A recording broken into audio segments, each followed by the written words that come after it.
बहुजन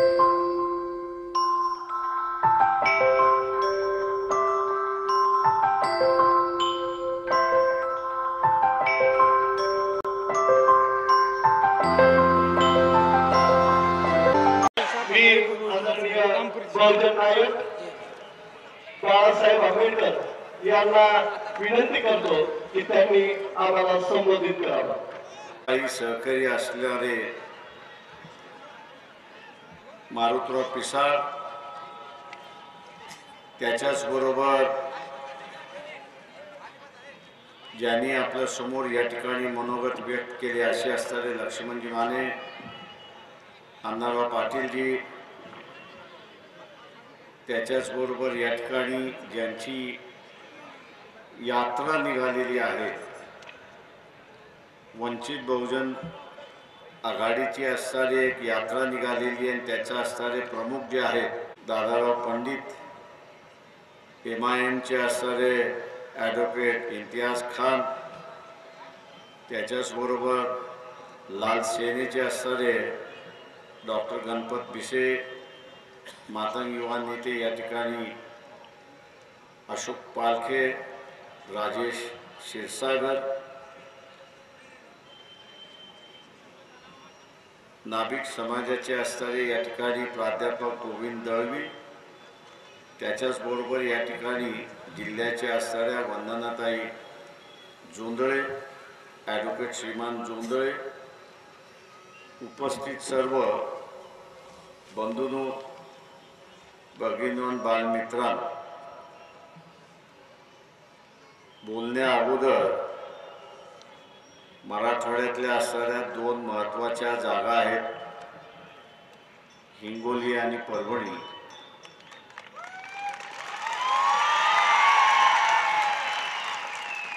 या दोन्ही मतदारसंघातल्या उमेदवारांची नावं जी आहेत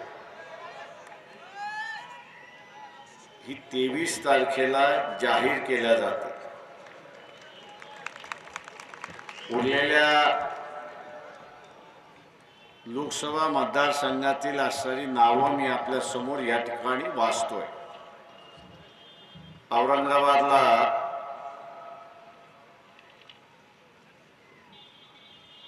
मुंबई उच्च न्यायालयामध्ये जज होते विजय कोलसे पाटील यांना असणारी उमेदवारी देण्यात आलेली आहे। मी अपेक्षा असं बाळगतोय की BJPने, RSSने मराठा समाज आणि OBC मध्ये भांडण लावण्याचा जो प्रयत्न केला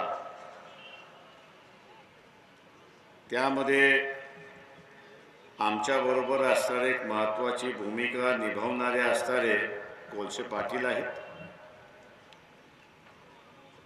सर्वांचे उमेदवार होतील असं मी त्या ठिकाणी मानतो। राजकीय पक्ष सुद्धा या ठिकाणी दखल घेतील अशी मी त्यांना असणारी विनंती। बीड लोकसभा मतदारसंघातून गायकवाडी समाजाचे असणारे उमेदवार प्राध्यापक विष्णू जाधव यांची उमेदवारी आहे।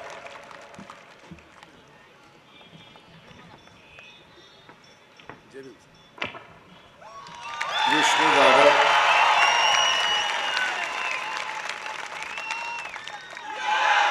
मी एक खुलासा करतो की कोलसे पाटील आपल्यामध्ये आज इथे नाही आहेत, ते अमेरिकेला आहेत।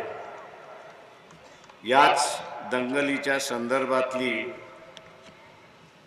आणि जी काही दंगल होतोय त्याच्या संदर्भातला आंतरराष्ट्रीय परिषद आहे, त्या आंतरराष्ट्रीय परिषदेमध्ये ते आणि ओळशी साहेब असे दोघेही वक्ते आहेत आणि त्या ठिकाणी तिथे आहे।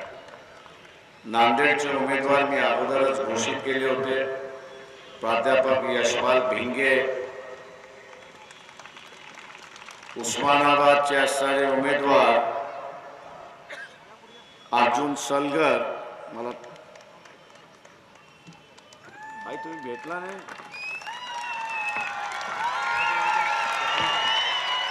धनगर समाजाचे असणारे हे उमेदवार अर्जुन सलगर आहेत। त्याच्यानंतर जालना लोकसभा मतदारसंघातील उमेदवार डॉक्टर वानखेडेजी, शरदचंद्र वानखेडेजी हे असणारे उमेदवार आहेत. विश्वकर्मा साहेब तुमचा समाज कायम ऋणी राहील आणि महाराष्ट्रभर माझ्या समाजाचा विश्वकर्मा समाज म्हणजे 5 समाजाचा मिळून असणारा एक विश्वकर्मा समाज झाला आहे. त्याच्यातले असणारे हे सोनार समाजाचे आहेत. विश्वकर्मांमध्ये सोनार आहेत, सुतार आहेत. विश्वकर्मा उद्या जयंती त्यामध्ये शुभेच्छा देऊन टाका. विश्वकर्मा जयंती उद्या आहे.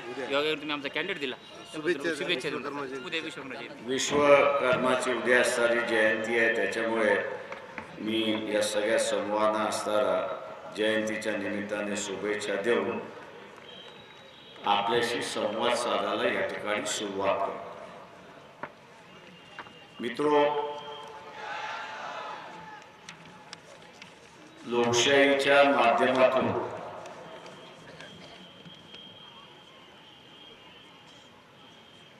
सर्वांकडे सत्ता गेली पाहिजे. राजकीय पक्ष यांनी जातीला महत्त्व देण्याच्या ऐवजी कार्यकर्त्याच्या कर्तृत्वाला महत्त्व दिलं पाहिजे. आणि ते जर झालं तर या देशातली आणि लोकांचा कायापालट झाल्याशिवाय राहणार नाही हे आपण लक्षात घ्या. सत्ता ही केंद्रित झाली, पहिल्यांदा जातीमध्ये केंद्रित झाली. जातीत केंद्रित झाल्यानंतर त्याला कुटुंबाने असणारं केंद्रित केली आणि कुटुंबाने केंद्रित करून मग ही सत्ता आपल्याकडेच कशी राहील, ही सत्ता आपल्याकडेच कशी राहील हेच असणारं त्या ठिकाणी पाहिलं. सत्ता ही आता कुटुंबाची सत्ता झाली. सत्ता ही आता कुटुंबाची सत्ता झाली आणि म्हणून आम्ही असं म्हणतो की महाराष्ट्रामध्ये आमदार असेल, खासदार असेल, जिल्हा परिषदेचा अध्यक्ष असेल, सहकारी बँका असतील त्याचे अध्यक्ष असतील, हे सगळे नात्या गोत्यातले झाले आणि 169 कुटुंब या महाराष्ट्राच्या राज्यकर्ता करतायत अशी असणारी परिस्थिती आहे. कुटुंबाची सत्ता ठेवायची असेल, आबाधित राखायची असेल तर त्याच्यातला एक सगळ्यात गोल्डन प्रिन्सिपल आहे,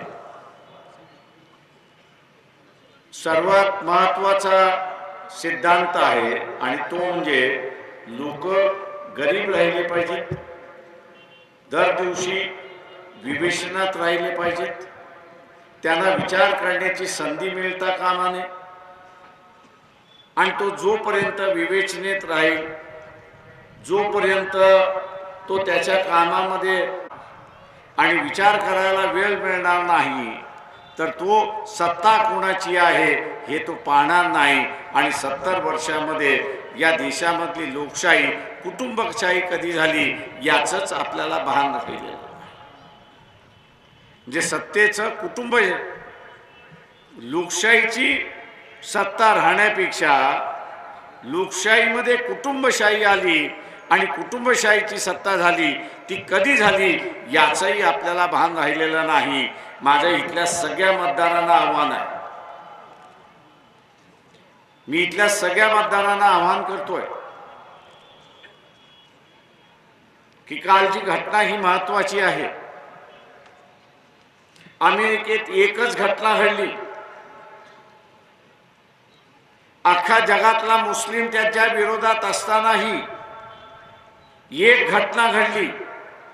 त्या एक घटनेनंतर आज अमेरिकेमध्ये एकही बॉम्ब फुटला नाही हे आपण असणारं लक्षात घ्या. एकही अमेरिकेत बॉम्ब फुटला नाही हे आपण लक्षात घ्या. पण भारतामध्ये बॉम्बवरती बॉम्ब फुटतायत.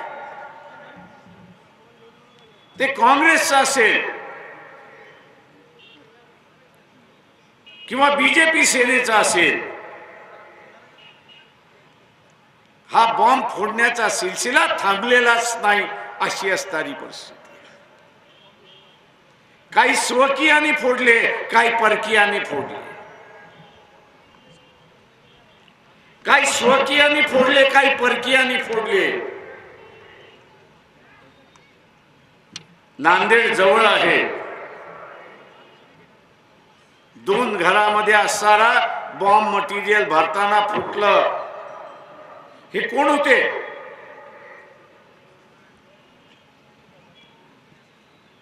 हे कोण होते अजूनपर्यंत कळलेलं नाही. बीड मधला खाजा, पुण्याच्या बेकरी ब्लास्ट मध्ये मेन आरोपी होतो. हायकोर्ट म्हणताय ह्याला असणारा पुरावाच नाही, तुम्ही पकडलं कसं हे सांगा, आणि त्याला सोडते.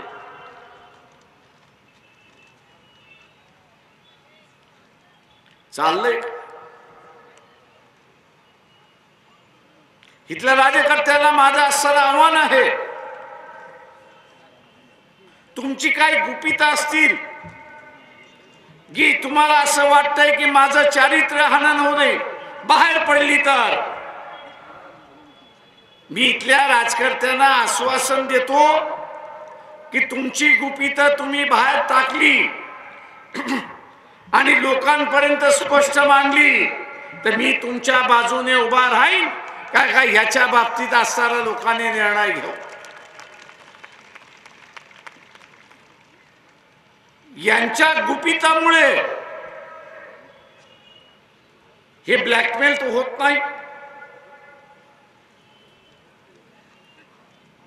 मोदी सरकारला माझं असणारं आव्हान आहे, काँग्रेसने मुंबईच्या ब्लास्ट मधला, अतिरेकी हल्ल्यामधला ज्यांनी कोणी बातमी दाबून टाकली त्याच्यावरती कारवाई केली नाही.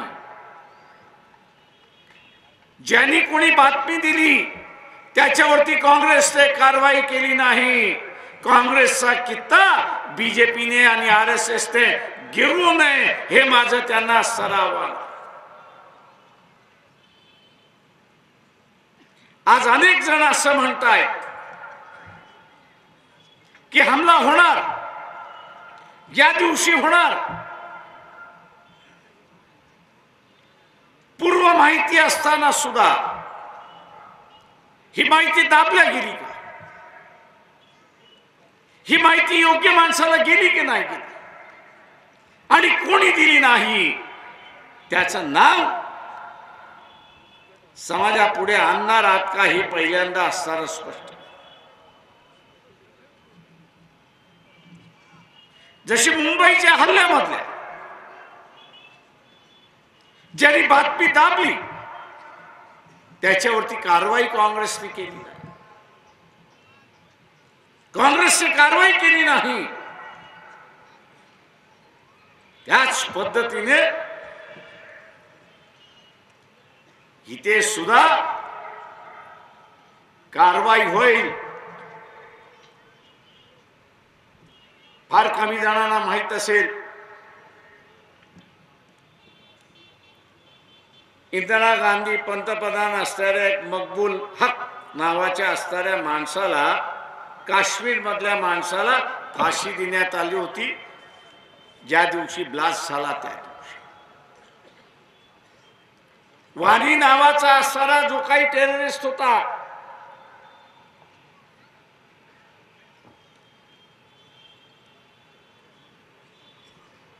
त्याच्या संदर्भातला सुद्धा दिवस आहे असं सांगितलं.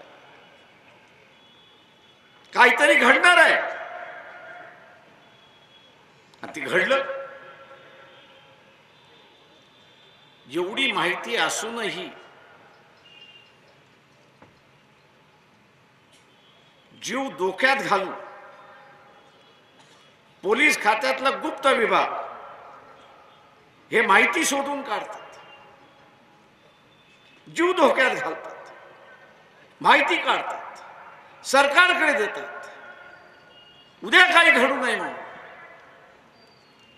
नाहक 40च्या वरती माणसं गेली मी शासनाकडून अपेक्षा करतोय की ज्यांनी कोणी ही बातमी दडवली, ज्यांनी कोणी ही इंटेलिजन्सची बातमी दडवली,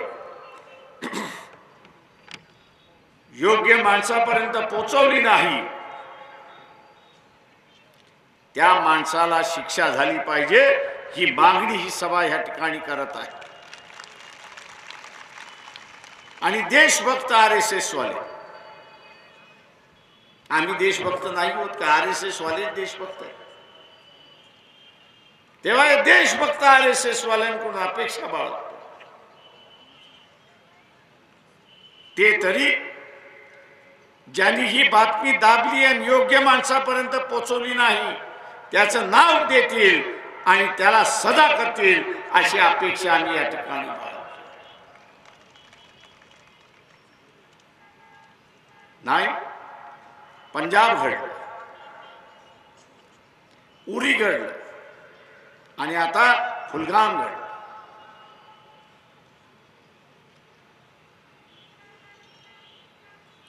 आम्ही इतरांपेक्षा वेगळे आहोत.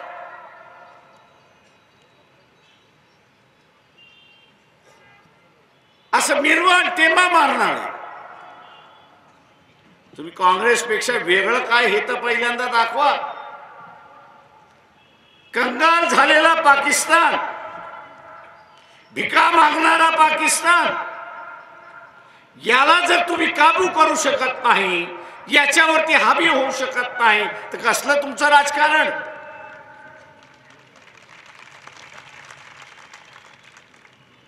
आज पाकिस्तान देशभर भिका मागत फिरायला चाललेला आहे आणि कोणीही भीक टाकायला सरळ तयार नाही.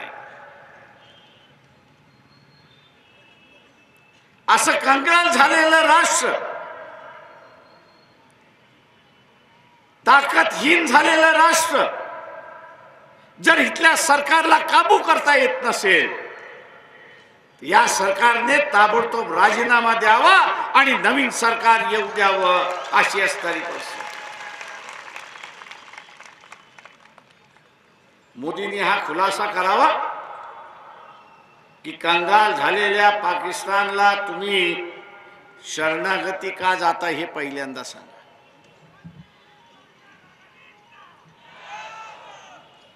तुम्ही शरणागती का जाता? प्रत्येक वेळेस मार आम्हीच खायचा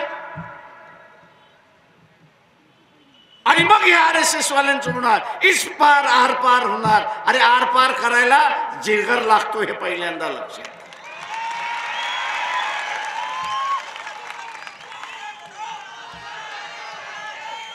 आर पार करायची असेल तर जिगर लागतं. नाही तर हे फुसके आहेत, हे लुळे आहेत, लांगडे आहेत. अटल बिहारी वाजपेयींनी आज सर मुशर्रफला बोलवलं. मी म्हटलं आयुष्यातला गाढवपणा हा उगीचच केला अशी असणारी परिस्थिती आहे. त्या मुशर्रफला बोलवून मुशर्रफ सुद्धा त्यावेळेस जगासमोर भिका मागत होता. पाकिस्तानची अर्थव्यवस्था कोलमडली होती.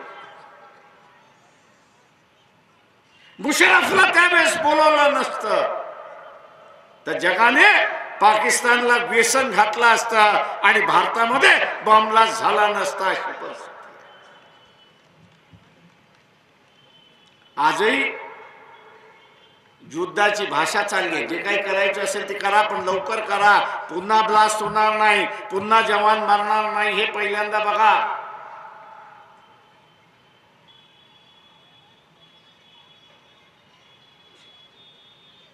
जनावर बांधण्याची ज्यांना सवय नाही,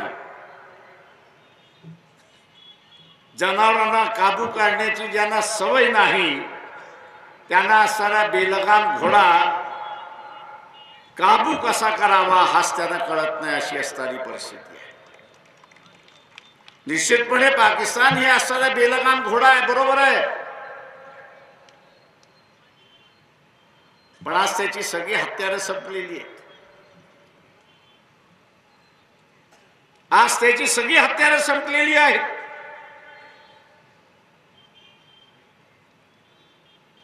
आणि अशी बेहत्यारा असणाऱ्या देशाला जर हे काबू करू शकत नाही तर या देशाचं दुर्दैव असं मी त्या ठिकाणी मानतो. आणि म्हणून म्हटलं 71 साली इंदिरा गांधींनी असताना पाकिस्तान बरोबर युद्ध केलं, पाकिस्तानला नमवलं आणि काही वर्ष इथे असताना शांतता होती. त्याच्यानंतर या देशामध्ये अशांतताच आपल्याला असताना त्या ठिकाणी दिसत. हे इंटेलिजन्स फेल्युअर आहे. इंटेलिजन्स मिळालेल्या बातमीवरती न काम करणारे हे सरकार आहे. या सरकारकडे ऍडमिनिस्ट्रेशनकडे प्रशासकाकडे बघण्यासाठी वेळ नाही. ज्यावेळेस वरती असताना सीआरपीचे जवान मारले आणि पंतप्रधान उद्घाटन करायला निघाले अशी असणारी परिस्थिती आहे. 3 दिवस सुद्धा थांबले नाही तर पक्षाचं ह्यांना पडला अशी असणारी परिस्थिती. सामान्य माणूस रस्त्यावरती येऊन श्रद्धांजली वाहतो. मुसलमानाच्या वतीने कॅन्डल मार्च काढला जातो आणि नरेंद्र मोदी पंतप्रधान आमच्या सरकारची उपलब्धी काय म्हणून फिता कापायला निघाले अशी असणारी परिस्थिती. अरे 10 दिवस थांबा, 7 दिवस थांबा.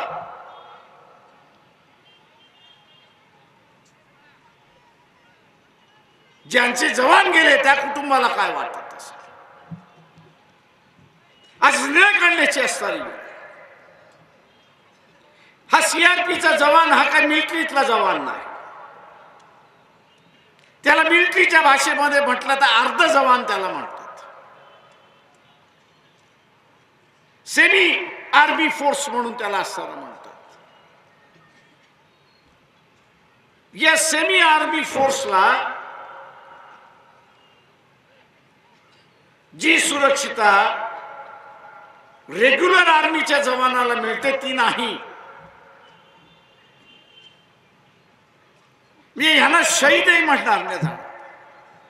वर्तमानपत्र यांना शहीद म्हणू, आपण ह्यांना शहीद म्हणू, पण सरकारचं दप्तर यांना शहीद म्हणायला तयार. कारण का शहीद ही उपाधी जी आहे, शहीद ही जी उपाधी आहे ही उपाधी मिलिटरी मधल्या फक्त सोल्जरला मिळते. मोदीला जर थोडीशी माणुसकी असते, बीजेपी RSS ला थोडीशी माणुसकी असती तर त्यांनी या सीआरपीएफच्या जवानाला त्यांनी शहीद ही उपाधी देण्याची बैठक घेतली असती आणि तो निर्णय केला असता. मुंबईच्या ओले नावाचा असणारा पोलीस हवालदार किंवा हेमंत करकर टेररिस्टशी लढले. अजमल कसाब नावाच्या असणाऱ्या टेररिस्टशी AK-47ची अख्खी मॅगझिन पोटामध्ये घेतली आणि त्यावेळचं सरकार सुद्धा हे शहीद आहेत की नाही, यांना शहीदाची उपाधी देता येत की नाही याच्या चर्चेमध्ये अडकले. माझी सरकारची आग्रहाची विनंती आहे, माझी सरकारची आग्रहाची विनंती आहे. तो निम सरकारी अधिकारी, निम मिलिटरीचा असेल, सेमी मिलिटरीचा असेल किंवा मिलिटरीचा असेल, टेररिस्टशी लढता लढता तो जर शहीद झाला तर त्याला शहीद म्हणून म्हटलं पाहिजे आणि शहीदाचा दर्जा दिला पाहिजे. ही व्यवस्था आपण त्या ठिकाणी करणार आहात की नाही मोदी सरकार हे आपण सांगा. उद्घाटन सोडून द्या. उद्घाटन सोडून द्या, आज नाही उद्या ते होणारच. या उद्घाटनामुळे मध्ये आपल्याला काही मतं मिळणार नाहीत हे असताना लक्षात घ्या. फक्त एक लेबल लागेल, टेबल लागेल की याचं असणारं उद्घाटन प्राईम मिनिस्टर मोदींनी केलं, त्याच्या पलीकडे नाही.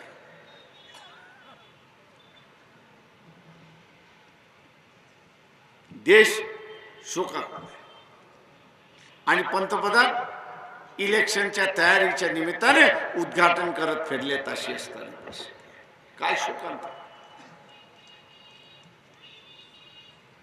काय शोकांती काय देशाची.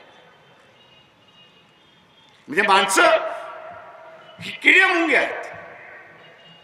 आम्ही पाहिजे तशी वापरू, पाहिजे तशी वापरू, आम्हाला पाहिजे तेव्हा जवळ करू आणि आम्ही पाहिजे तेव्हा फेकू.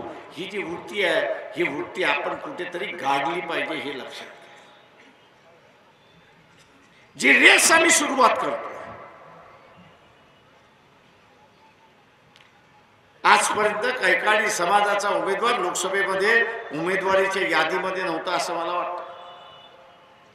किंवा विश्वकर्म समूहाचा असणारा माणूस सुद्धा आतापर्यंत असणारा लोकसभेच्या यादीमध्ये आलेला नाही. RSS वाले आम्ही हिंदूंचे ठेकेदार आहोत म्हणून सांगतात. या हिंदूंच्या ठेकेदाराला माझा असणारा प्रश्न आहे की तुमच्या येणाऱ्या लोकसभेच्या यादीमध्ये इथला असणारा मांगारुडी हरणार आहे की नाही सांगा. इथला कुडमुडे जोशी आहे की नाही त्याच्यामधला सांगा.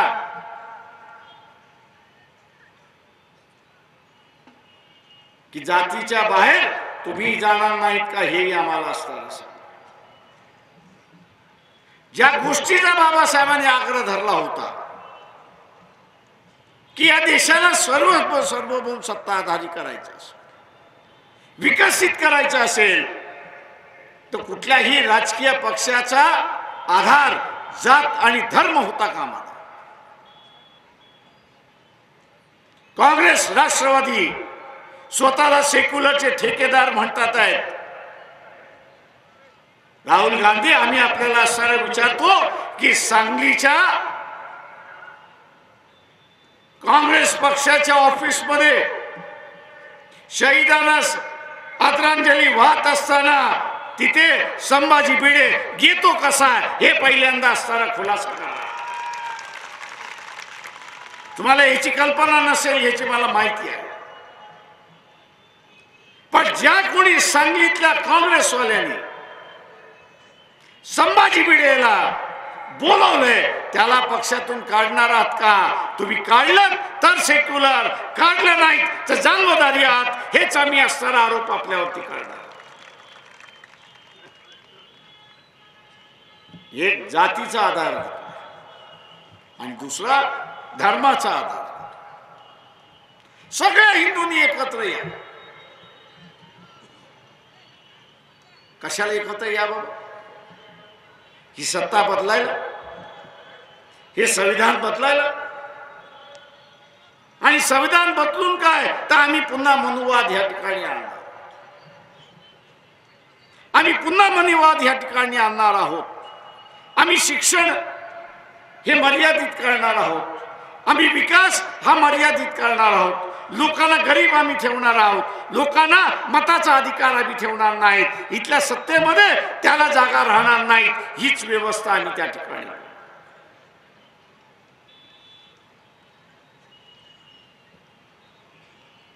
म्हणजे गुजरातीमध्ये जसे म्हणा आ बैल मुझे मार,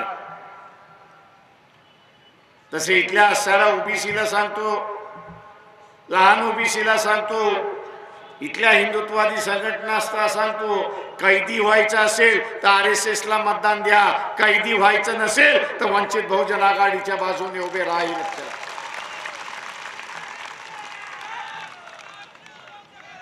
वंचित बहुजन आघाडी म्हणजे स्वातंत्र्य. वंचित बहुजन आघाडी म्हणजे स्वातंत्र्य आणि RSS BJP म्हणजे कैद.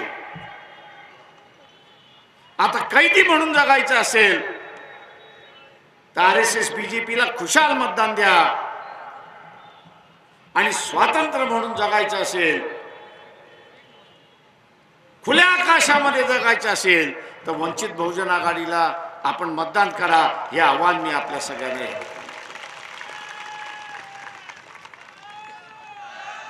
मित्रो, काँग्रेसवाले म्हणतात आम्ही तुम्हाला 4 जागा देतो. अरे तुम्ही देणारे कोण? तुम्ही पुन्हा आमचे मालक होताय की काय? आम्ही आता सालगडी कोणाची होणार नाही. काँग्रेसवाल्यांना सांगतो 4 जागा आम्ही देतो, मुकाट्याने बसा, नाही तर फजेती करून तुम्ही घेणार आहात.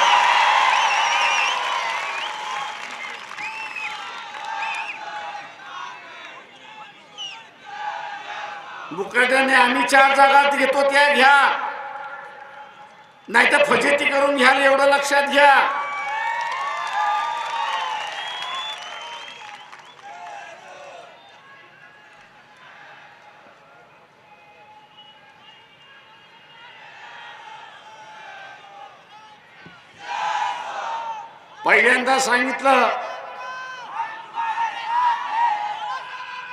पहिल्यांदा सांगितलं कि हमारा MIM चलना नहीं. मुस्लिम भाइयों से मेरा कहना है कि आपके वोट चलता लेकिन आपका नेता नहीं चलता. कांग्रेस को जो है आपका वोट चलता लेकिन आपका नेता नहीं चलता. कांग्रेसी परिवार जो है, उन कांग्रेसी परिवार से मेरा कहना है, उनको दरखास्त है, क्या ये मुस्लिमों को बताएंगे, क्या ये मुस्लिम समाज को आप बताएंगे कि कांग्रेस को मुस्लिम नेता क्यों नहीं चलता? केरला में ये मुस्लिम लोग मुस्लिम लीग के साथ में बैठ सकते हैं.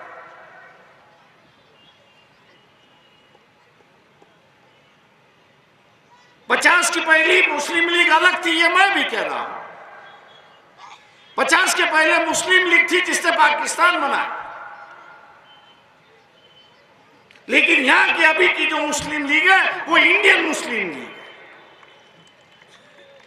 वो आपको चल सकती है, लेकिन फिर MIM क्यों नहीं चल सकती? ये जो कांग्रेसी परिवार है, ये जो कांग्रेसी मुस्लिम परिवार है, मैं इसे अनुरोध करता हूं, क्या आप कभी कांग्रेस के नेताओं से पूछेंगे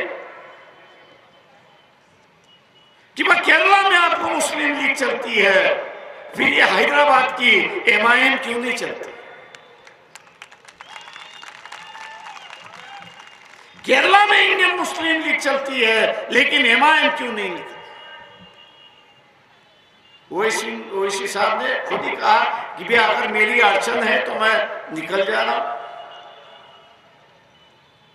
लेकिन सेना बीजेपी को हराने के लिए आप इनके साथ में बैठिए.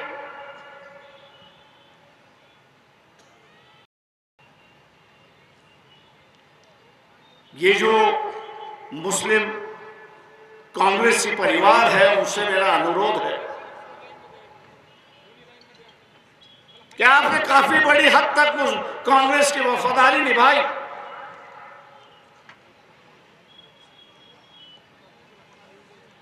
पारदी की तरह सभी मुसलमानों को पिंजरे में पकड़ के कांग्रेस के पास भेज दिया,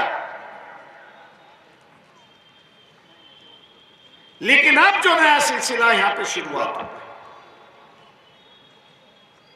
अब जो नया सिलसिला शुरुआत हुआ है कि मुसलमानों का और बहुजनों का एक नई राजनीति शुरुआत हुई. मुसलमानों की और ओबीसी की एक नई राजनीति शुरुआत हुई. मुसलमानों की और छोटे ओबीसी की एक नई राजनीति शुरुआत हुई. मुसलमानों की और दलितों की एक नई राजनीति शुरुआत होती है. आप रोड़े की तरह क्यों खड़े हो, यही मुझे बताइए.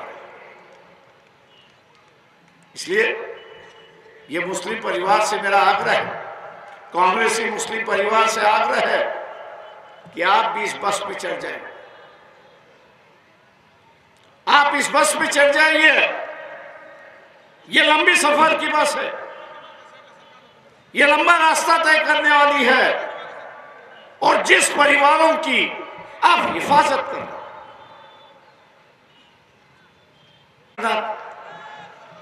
पण काय करणार, राष्ट्रवादीचे हे गुलाम आहेत, काँग्रेसचे हे गुलाम आहेत, तेव्हा ह्या धनगर गुलामाला माझं सर आव्हान आहे, या धनगर गुलामाला माझं सर आव्हान आहे, धनगर समाजाकडून कृपा करून प्रसाद खाऊ नका, नाहीतर मलाच लोक म्हणायला लागलेत यांना आम्ही आता ठोकून काढतो. अशी गुलामाची फौज आपल्याला फार मिळेल, अशी गुलामाची फौज आपल्याला फार मिळेल, पण या फौजेकडे आपल्याला सरळ दुर्लक्षित करायचे आणि दुर्लक्षित करून वंचितांची सत्ता आपल्याला ह्या ठिकाणी आणायची. वंचितांची सत्ता ही शब्दांनी येणार नाही. लक्ष्मण माने यांनी असा जो प्रश्न फक्त त्यांच्या समाजापुरता विचारला, मी एका कुठल्या समाजापुरता विचारणार नाही, तर जो कोणी वंचित बहुजन आघाडीच्या वतीने उभा राहील, वंचित बहुजन आघाडीच्या उभा राहील, मग उद्या तो कुंभार असेल, तो सोनार असेल, लोहार असेल, की ज्याची एक एक घरं आहेत, त्याला आपण निवडून देणार आहात की नाही?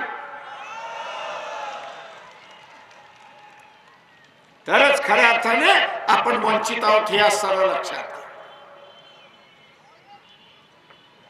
तरच आपण इथली व्यवस्था बदलू शकतो, तर उद्या इथला सर्व विकासाचा अजेंडा या देशामधला चालू शकतो. आज विश्वासाचा अभाव आहे असं मी त्या ठिकाणी, विश्वासाचा अभाव आहे. हा विश्वास निर्माण करायचा आहे, आणि विश्वास निर्माण करायचा असेल तो माझ्यापासून सुरुवात झाला पाहिजे हे लक्षात. प्रत्येकाने म्हटलं पाहिजे की माझ्यापासून सुरुवात झाला पाहिजे, आणि दर दिवशी जो जो स्वतःला वंचित समजतो,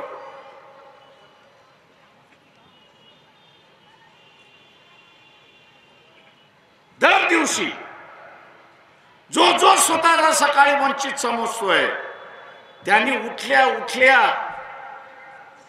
चिमट घेऊन असं म्हटलं पाहिजे की मी वंचित आहे. त्यांनी म्हटलं पाहिजे मी वंचित आहे, माझ्यासारखे इतर वंचित आहेत. तेव्हा मतदान करत असताना माझं मत वंचित आहे. 60 दिवस आहेत आपल्याकडे मतदानाला, 60 दिवस आहेत. 60 दिवसापर्यंत आपल्याला जागृत राहायचं आहे, आणि 60 दिवस जागृत राहायचं असेल तर मीच जागृत राहिलो पाहिजे हे लक्षात, आणि मीच जागृत राहायचं असेल तर मीच स्वतःला म्हटलं पाहिजे की माझं मत वंचित आहे, माझं मत वंचित आहे, माझं मत वंचित आहे. हळूहळू बातम्या पेरायला लागल्यात की ते पाकिस्तानने केले, कोणाला केले कोणाला माहित. पाकिस्तानने केलं असेल याच्याबद्दल दुमत नाही.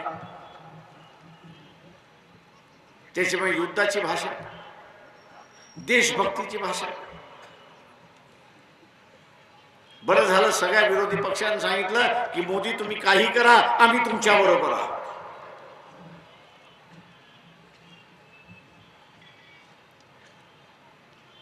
आणि म्हणून मित्र, वंचितांची सत्ता जोपर्यंत येत नाही, वंचितांची सत्ता जोपर्यंत येत नाही तोपर्यंत भारतातले बॉम्ब ब्लास्ट थांबणार नाहीत हे असताना लक्षात घ्या.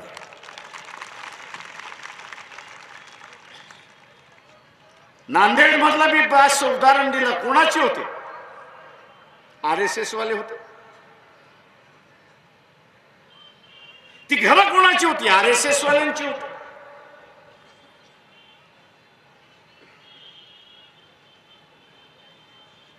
आता ही जर RSS वाल्यांची घरं असतील आणि त्यांच्या घरामध्ये स्फोटक सामान असेल, ती फुटलं म्हणून कळलं, बाबा आम्ही RSS वाल्यांना विचारतो की ही स्फोटक तुम्हाला पाहिजेत तरी कशाला?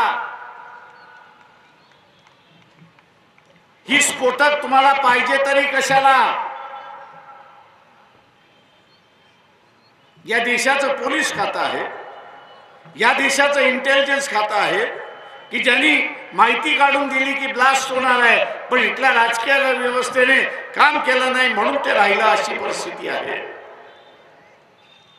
माझं आव्हान आहे आपल्या सगळ्यांना, या देशाचा कायापालट करायचा असेल, या देशामधलं दहशतीचं वातावरण आहे ते थांबवायचं असेल, या देशामधला जो गैरविश्वास आहे तो थांबवायचा असेल, तर वंचिताला आपण सत्तेवरती बसवा आणि या देशाचं सामाजिक राजकीय सूर बदलल्याशिवाय राहणार नाही, हे आपण लक्षात घ्या. एवढं बोलून रजा घेतो. जय भीम, जय भारत.